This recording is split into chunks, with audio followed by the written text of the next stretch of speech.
حکومت اور IMF کے درمیان 1 ارب 30 کروڑ ڈالر کے نئے معاہدے پر اتفاق ہو گیا ہے۔ بورڈ کی منظوری تک حکومت 28 ماہ پر محیط اس نئے ماحولیاتی لچکدار قرض پروگرام کے تحت 1 ارب 30 کروڑ ڈالر حاصل کر سکتی ہے۔ اس سے پاکستان کو 7 ارب ڈالر کے بیل آؤٹ پروگرام کے تحت 1 ارب ڈالر کی سہولت بھی ملے گی، جس سے پاکستان کو ملنے والی رقم 2 ارب ڈالر تک پہنچ جائے گی۔ پاکستان نے اکتوبر میں IMF کے RSF سے 1 ارب ڈالر کی درخواست کی تھی۔ یہ قرض 30 سال میں واپس کیا جا سکتا ہے، جس میں 10 سال کی رعایت بھی شامل ہے اور عام طور پر EFF کی شرائط سے سستا ہے۔ IMF کی جانب سے جاری بیان میں یہ کہا گیا ہے کہ IMF کی ٹیم نے EFF کے تحت 37 ماہ کے توسیعی انتظامات کے پہلے جائزے اور IMF کے ریزیلینس اینڈ سسٹینیبلٹی ٹرسٹ کے تحت 28 ماہ کے نئے معاہدے پر پاکستانی حکام کے ساتھ SLA کیا ہے، جس کی مجموعی رسائی 28 ماہ کے دوران تقریباً 1 ارب 30 کروڑ ڈالر ہے۔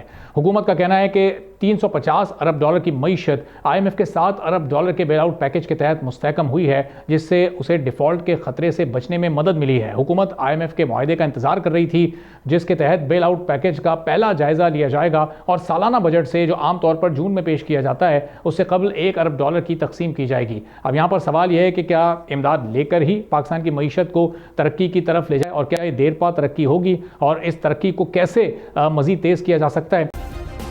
سبسکرائب کریں اور بیل دبائیں تاکہ کوئی خبر رہ نہ جائے۔